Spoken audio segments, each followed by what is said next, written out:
Good morning mga kanukis. Welcome back to my channel. This is your Albulario, Jojo Siamo TV. So kung baguhan ka pa lang mga kanukis at napadaan ka, please subscribe and hit the notification bell icon. Select all mga kanukis para parati kang updated kung ano man yung video i-upload natin mga kanukis. Ang topic natin mga kanukis, what is the advantages and disadvantages sa pure line old lines placker, yung purong backbreaker lang siya, backbreaker. Kasi yung kuha na yan trending yan dati regarding sa mga advantage at saka disadvantages. Kisyo ganon, tumakbo, na pass out. So sasagutin natin yan ngayon mga kanukis. Yun yung topic natin. After the intro, yun na mga kanukis.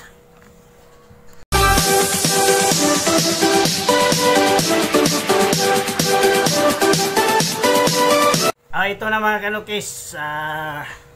Kuha na natin yung topic natin. So yung topic natin is disadvantage at advantages ng placker.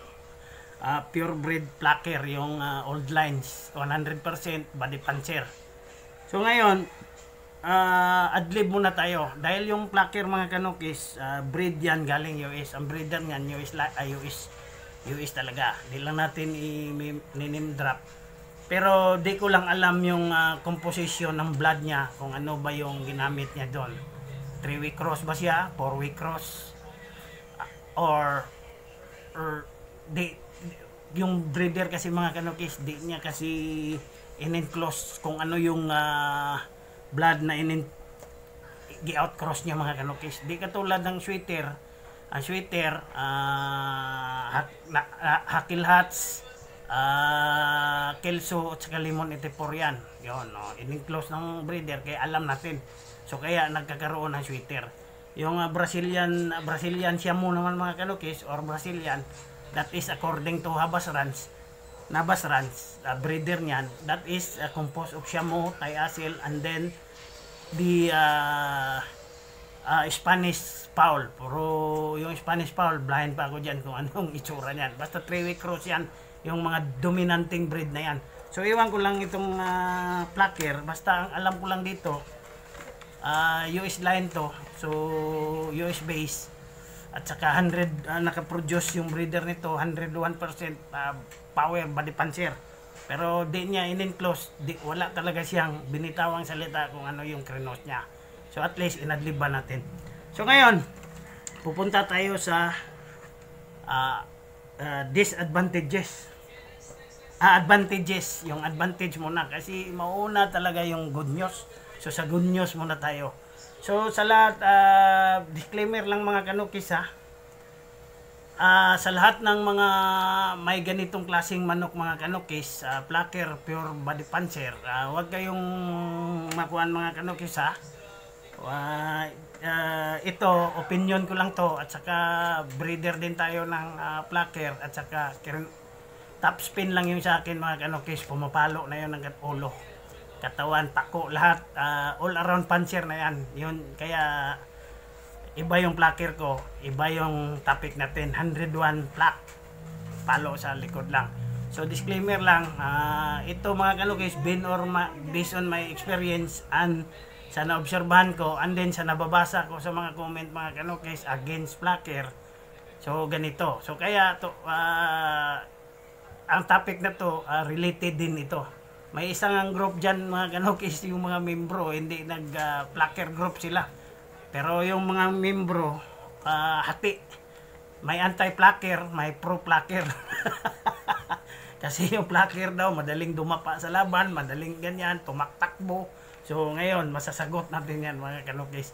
Kasi may disadvantage at saka advantages tayo. Pagkatapos, magbibigay ako ng conclusion kung bakit yung mga katanungan ninyo ay tama ba o mali yung mga nasa isip niyo. So number 1, advantages muna tayo. Number 1, yung speed ng placker, napakaganda. Speed siya. Mas speed talaga. So, number 2, power. Kita naman natin mga kanukis, pag nakakita ka ng plucker, pag pumalo, magaling. Kuhan talaga, madiin. Pumuputok ang palo, kumbaga. So, number 3, body puncher. So, 101% talaga yung iba mga kanukis. Hindi talaga pumapalo sa ibang portion. Pag naka-pluck, katawan lang talaga. So, number 4, backbreaker. Certified backbreaker. Basta yung old line plucker. So, number 5 advantage is yung height niya, yung size niya mga konekis, nasa medium to large lang. So, ngayon, mas advantage siya sa battle cross kasi hindi ka mahirapan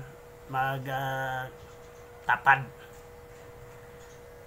Dalhin mo siya sa hindi ka mahirapan magtapad. So, number 6, defense mechanism niya mga kanukis, medyo nahihinaan ako dahil underwings lang siya. Underwings, hindi siya yung... So, may isolated case mga kanukis, kung minsan naglalak siya, pero karamihan talaga laday, yung gano'n, no? Underwings. So, vulnerable siya sa mga headhunter. Gumaganon siya. So, vulnerable siya sa mga headhunter lines like Brazilian. So, yun yung mga advantages niya mga kanukis. Take note. Speed, power, body puncher, backbreaker, size, medium to large lang. So, battle cross, and then underwings. Yung number 1, 2, 3, 4, 5, number 6. So, magbibigay naman tayo ng conclusion mga kanukis. So, yung disadvantages mga kanukis, kumbaga, yung mga kahinaan niya, ito. Disadvantages. So, hindi nakakatulong sa kanya. Yun. So, number 1, hindi pumapalo, not headhunter. 100% not headhunter. So, alam naman natin mga kanukis, pag ulo pinag-uusapan, nandyan yung fatality or vital points na pwedeng ikamatay sa anumang may buhay.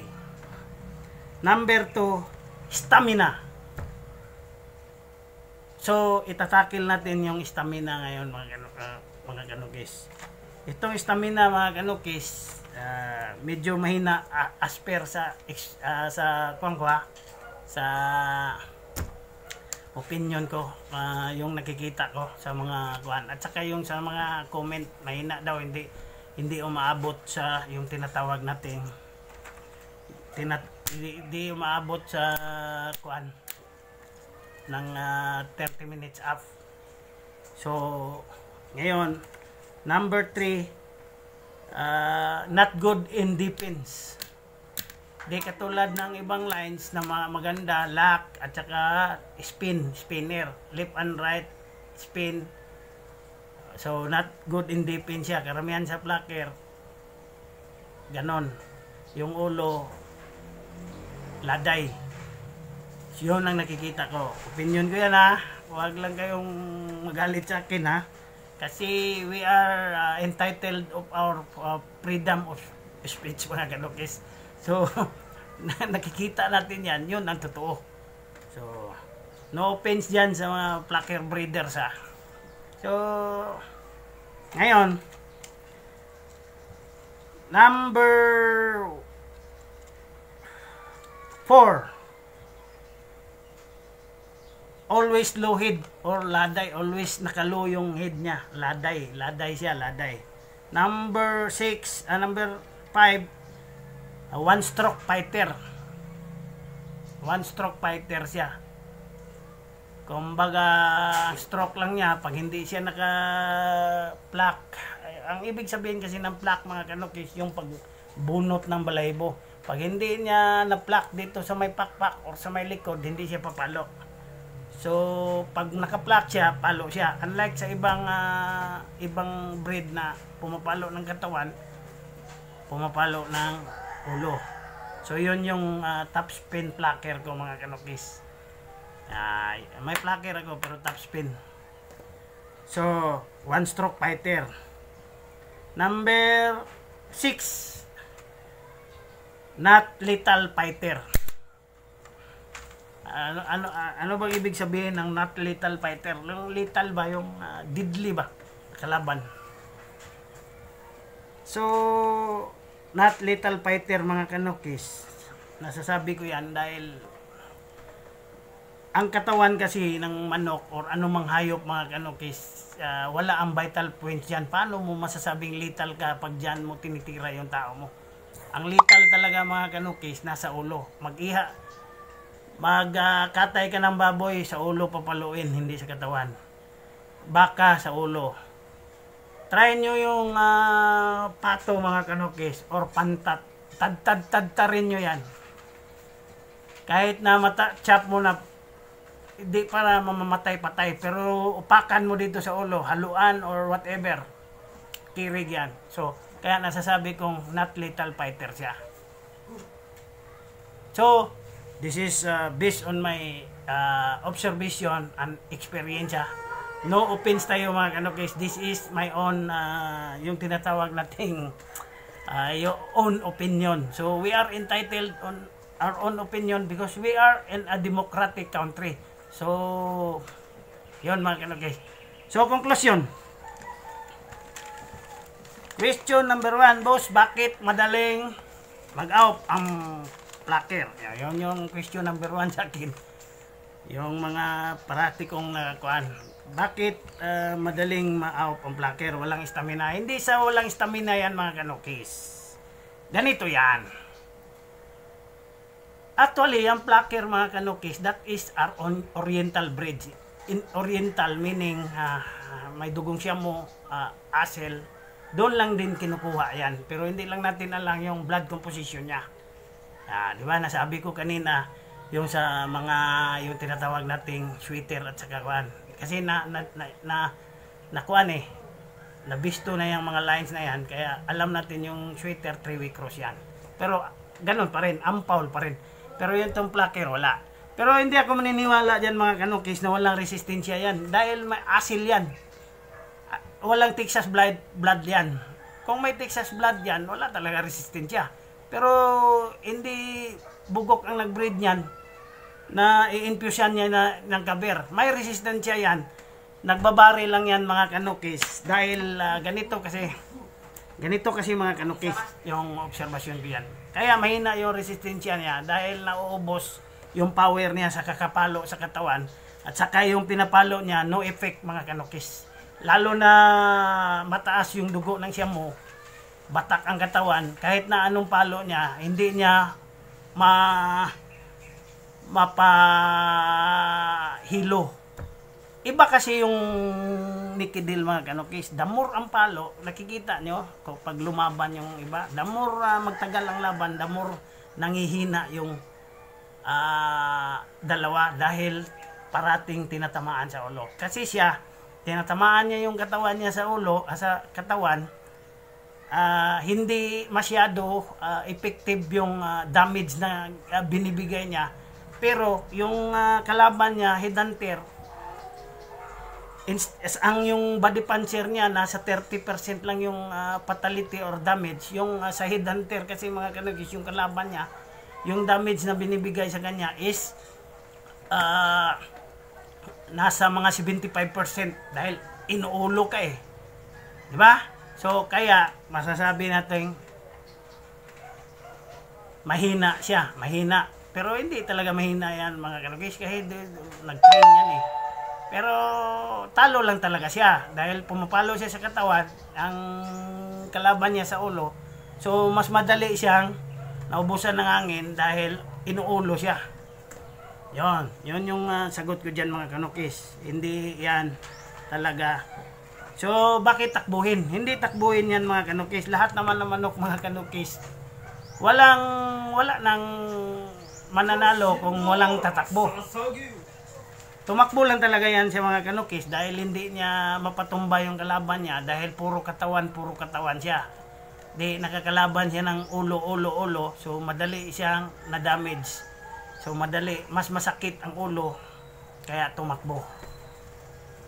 Di ba? So lahat naman kahit na siya mo Brazilian or Jacuto, Pamaikyo, may nananalo, may tumakbo.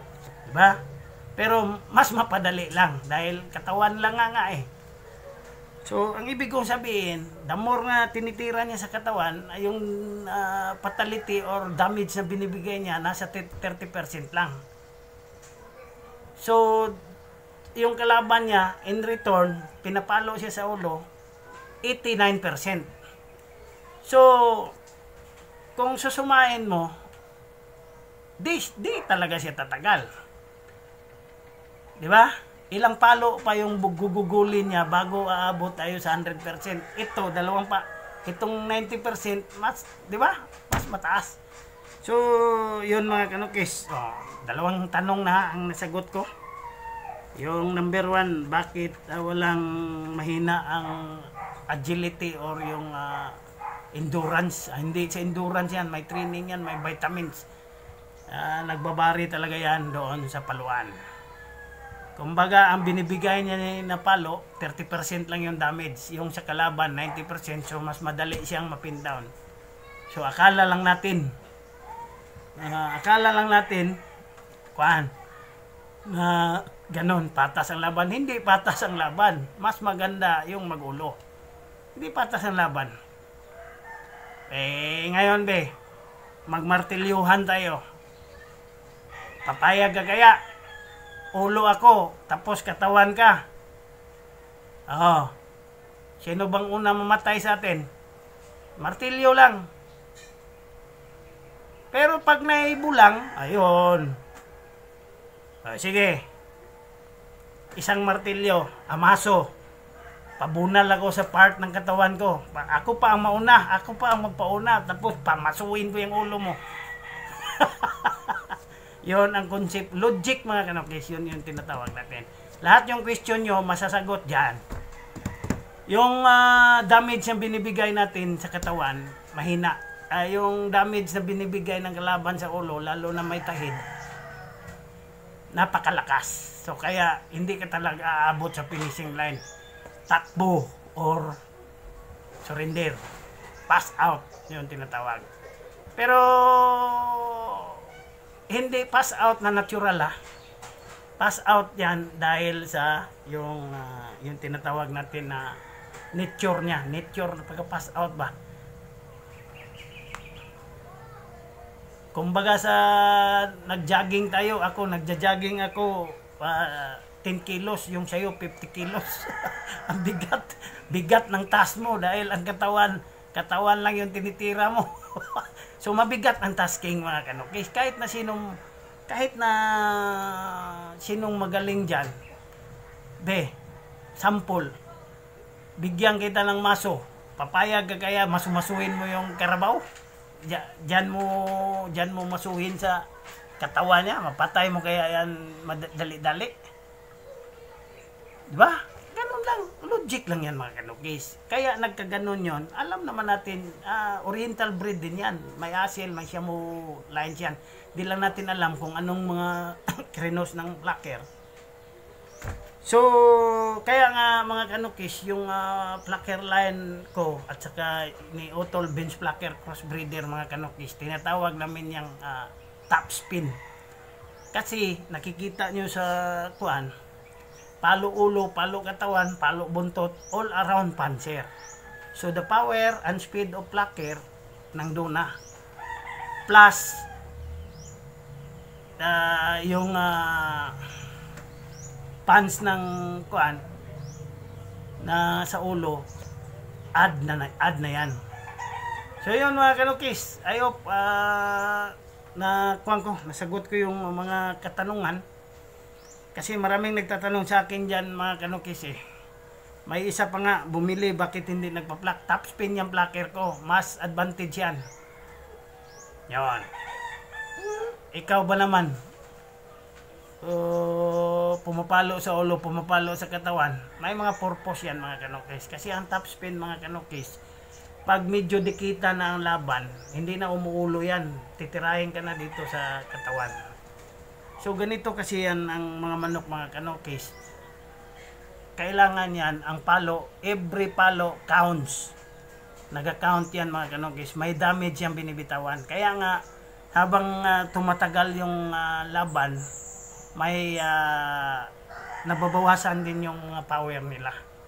Hindi na masyado accurate. Kaya yon, logic yon doon sa all plaque body panzer. So yon yung nakikita ko, opinion ko yon. Saka makikita nyo man, hindi man kayo bulag, kikita nyo man talaga sa labanan. Ibahin nyo yung may nagtanong pa sa akin mga kanokis, yung sa ibang bansa, ibahin nyo yung placker doon. Kita nyo yung sa mga YouTube, pumapalo sa ulo yon, pumapalo sa katawan. Walang pure plaque doon. Kasi nanonood din ako dyan pumapalo sa ulo, pumapalo sa katawan, yon ang pinaka the best.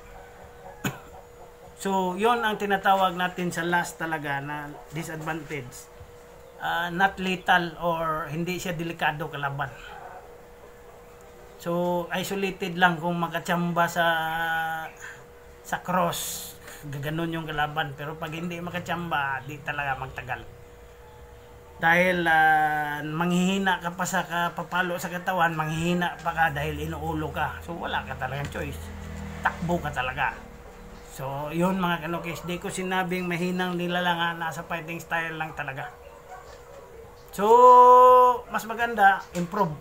So, yun mga kanokis, nasagot ko yung mga katanungan at saka nasiyahan kayo sa video to mga kanokis. Based on my experience lang, disclaimer, no offense sa mga placker fanatic dyan. So, accept the reality mga kanokis, yun lang talaga.